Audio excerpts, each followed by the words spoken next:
I'm going to talk to you today about feeling unworthy and unlovable. We're going to start off with how it manifests, how you're going to move through the wound, and I'm going to speak at the end from a parenting perspective, how you can parent so that you're ensuring that your child feels loved, worthy, and good enough. For anyone who is new here, my name is Sadie. I have been studying psychology, child development, the effects of certain parenting styles and attachment for over 10 years, and these are my thoughts. So, okay, feeling unworthy or feeling like the unloved child, or like you weren't loved in childhood, or like there's something not right with you, or that you're not good enough, will stem from, like, generally speaking, it's going to stem from you not matching up to your parents' idea of who it is that you should be, and this will manifest in a variety of ways. And so it will make you feel unloved and unworthy as a result of either their parenting style, the way that they disciplined you, the way that they communicated their expectations of you, the way they responded or reacted to you being you. Any type of like conditional rewarding in your house would have then made you feel like you need to do or be something, or be something more in order to receive validation and celebration, or do something less in order to receive validation and celebration, which then communicates to our minds, you're not good enough as you are. You have to do and be more or less in order to be accepted, in order to belong, in order to be loved, and therefore you're unworthy just being you. And so this then trickles out into like your relationships, your work life, the type of jobs that you'll go for, so on and so forth. How you can actually heal this is by accepting and loving every element of you, okay? This entire year, I've not been coaching from a perspective that you should just affirm I am worthy and then you'll feel you're worthy. What I've actually decided to do is move more into a space of addressing the wound head on. And that means if you feel unworthy because it was communicated to you that you being you wasn't enough and that you being you was wrong, then rather than, again, moving into a space of having to do a task in order to feel good enough, which is exactly what we did in childhood, which is exactly what communicated this wound to us in the first place. If you were to move more into a space of, actually, I am worthy. Actually, everything about me is good enough. And the reasons in which I feel unworthy and unlovable can be addressed by just creating light on those traits or those elements of me. And so basically, I'm sure I've said this in previous videos, but again, I'll just touch on it again. Every single personality trait has got light and shadow. And so when you don't feel loved, good enough, or worthy of a person or a thing or money or all that kind of stuff, it's because you are focusing on the shadow of a certain element of you. Now, you don't need to manifest away that shadow. You don't need to stop being that element of you. You don't need to be more or less of anything in order to be worthy. You just are. You're just perfect. Exactly who you are in every single way. And I'm so sorry that at some point it was communicated to you, or it was repeatedly communicated to you, that you weren't good enough being yourself. But I'm here to tell you that you are. And that every single thing about you that you use to beat yourself up with and use to make yourself feel unloved and unworthy is actually the exact same traits that you use to build yourself up with. It's just the flip side of it. And so what you want to be doing is focusing on the light of your personality traits. So for example, let's say someone who is emotional. A lot of the time, especially in like the type of communities that tend to follow my channel, emotions are completely shamed, and you're even told if you experience emotions and you react to your emotions and you feel your emotions, you can't have the things that you want, which is, as somebody who was probably raised in a household where your emotions were shamed, that feels very homely.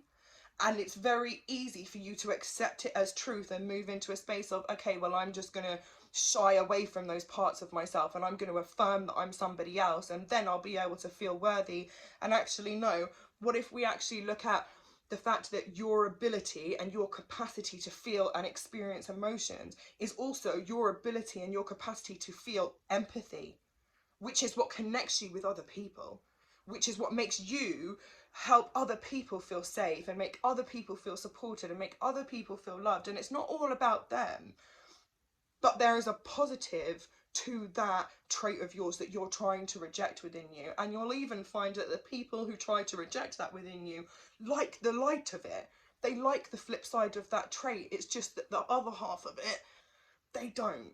And so if you're able to integrate the shadow and the light of your trait into yourself and understand that, yeah, sometimes it can be a bit overbearing, sometimes it can go a little bit into the shadow, but actually, on a whole, that trait within me, there is nothing unworthy about it. There is nothing unlovable about it. In fact, it is lovable.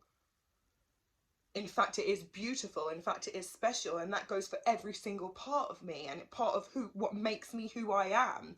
And how we integrate this is just a perspective shift. It's literally that it's literally that simple. Honestly, the way in which you've been building up this wound is just focusing on the shadow of your trait. And if you start to focus on the light of your trait, you'll stop experiencing the shadow as much. So I'll give you an example.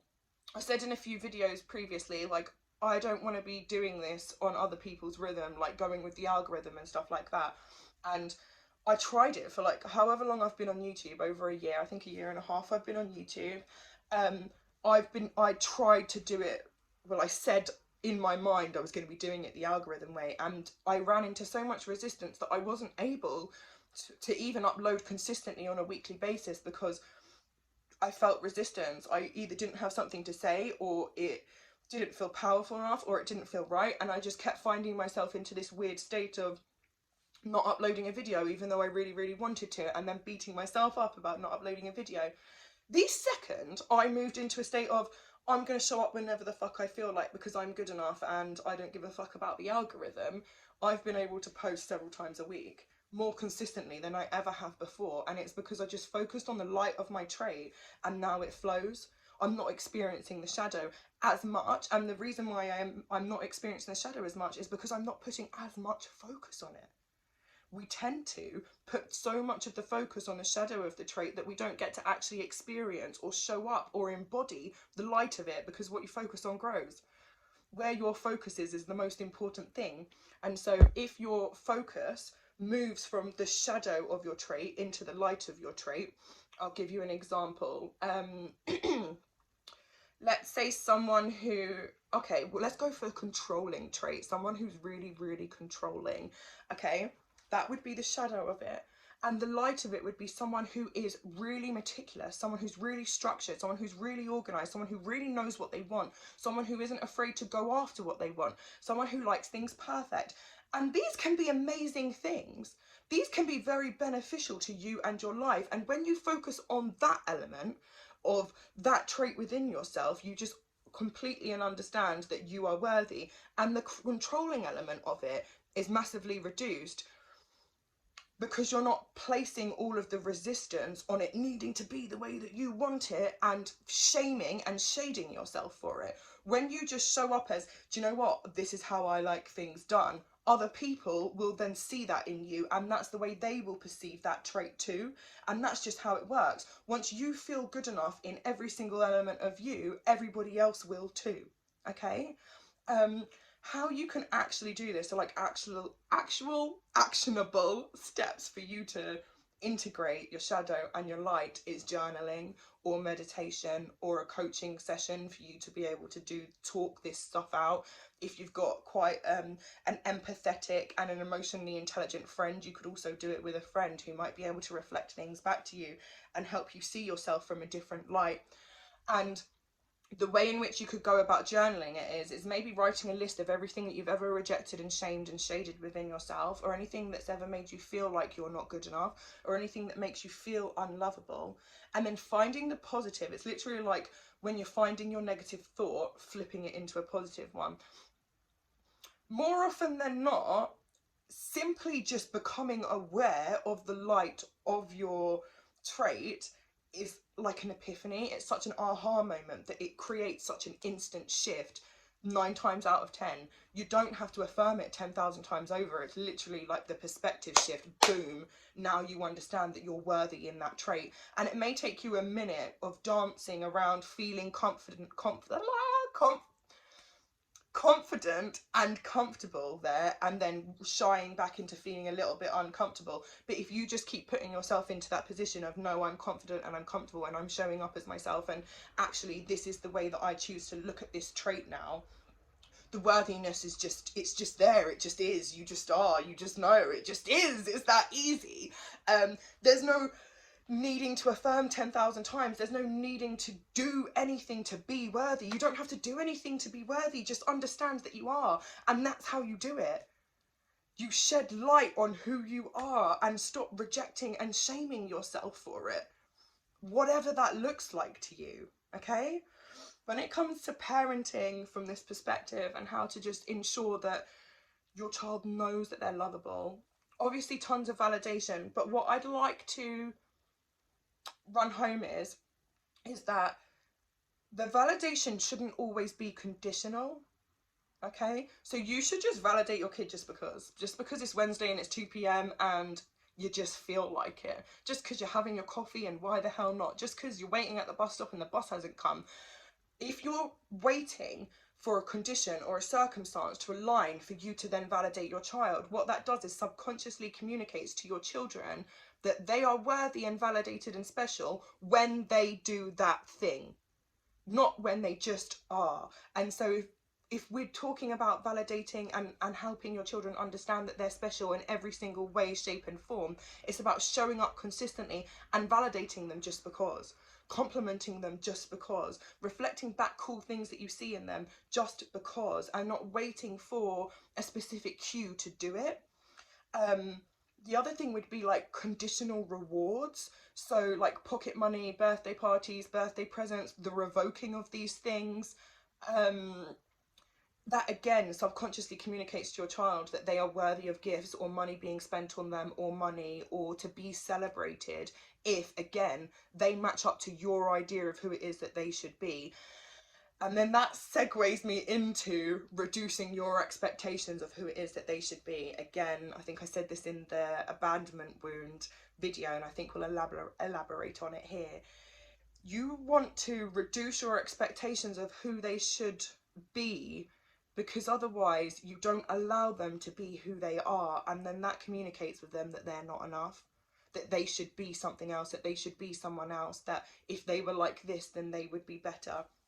And so as much as you want to label traits of them, or the way in which they explore, or the way in which they show up, try not to. Try to show up curious. I said this in a session today. I was talking to someone about her mum, so it's interesting how we can flip it back this way as well. Show up curious instead of just deciding, instead of just assuming, instead of just judging who they are and why they're doing that. Show up curious. Instead of deciding that they're lazy, instead of deciding that they're a liar, or whatever the thing is, that they're badly behaved, that they are rude, that they're having a moment, whatever your thing is, ask, I wonder why they would act like that. I wonder what's going on with them. I saw a post on Facebook on like a parenting group about her kid throwing toys and what she should do, whether or not she should throw all of his toys out to stop him breaking his toys. And my child did that when he was younger. He broke toys, TVs, laptops, everything. And it was like a hobby to him. And instead of me, okay, I definitely lost it a couple of times. I won't lie, I'm not perfect. I definitely got frustrated and cried and probably shouted a couple of times. But instead of getting really angry and viewing him as destructive and then just deciding that he's that type of destructive child, I showed up curious. I asked him, I googled it, I researched into it, I looked into it, and I found out he just likes to find out how things work. That's his way, and that's his brain's way of exploring how things come apart, how things, what type of mechanics are involved, how it all works physically. There is a reason for every single behaviour in your child, and if you show up curiously rather than judgmentally, you're able to see them for who they are and accept and love them, and it leaves more room for them to feel like they can just be. They can just be who they are. there's definitely certain opinions you can keep to yourself, which is really, really hard for me. But I saw a picture once and it was something like, parents don't realise how the mean little things that they say hurt for the rest of your life. I'm like, how real is that? How many of us are here watching my videos and still hold on to or still get really hurt about something our parents said to us like over 10-15 years ago?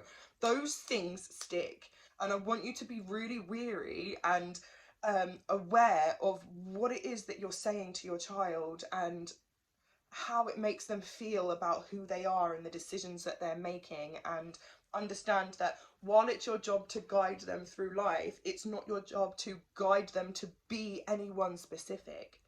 It's their journey, it's not yours. And that's the issue that we come into. And I get it, it's not through fault or malicious intent. More often than not, it's because our parents weren't loved in the right way and they weren't allowed to be themselves, and so they're then projecting what they were told isn't right onto you, and so on and so forth, or whatever it is that they feel more comfortable being because that's what's got them through life. They feel like you should have it, or so on and so forth. Allow your child to be whoever it is that they are. Allow them to have their journey. It's not your job to decide where it's supposed to go, how it's supposed to go, how they're supposed to experiencing it. It's just your job to keep them safe and loved along that process. And reducing the judgment will really, really help that. Reducing the conditional rewards will really, really help that. The language that you use and the times that you use it in will really, really help that. An example of language and the way you can play around with it and use it to help your child feel loved as they are would be, let's say they've done a piece of art or they've brought you something that they've done and they're coming to you for validation. Instead of saying, good job, that's really pretty, that's really good, I love that, and focusing on the product, on what it is that they've done, you could instead compliment and validate what it is that they are. You are really creative, you are really good at using colours, you are really good at X, Y, and Z, you have a really good eye for detail, etc, etc, etc. And so you want to be focusing on their being, on their traits, on who they are, rather than the products of their behaviour or the things in which they're creating. I had loads of people come and give me feedback that the parenting section of their video was helpful for them, even though they didn't have children, because they're using it for inner child healing. And so I just want to address those people really quickly. How you can use this conditional element is not rewarding yourself or waiting for conditions and circumstances for you to validate and reward yourself. You can just validate and reward yourself just because, okay? You don't have to wait till you feel like I mean, you don't have to wait for that special occasion to get your china out, for example.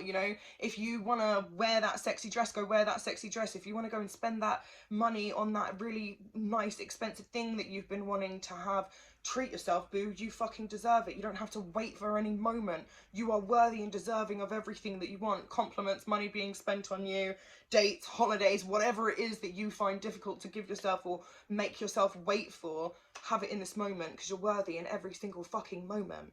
Love you.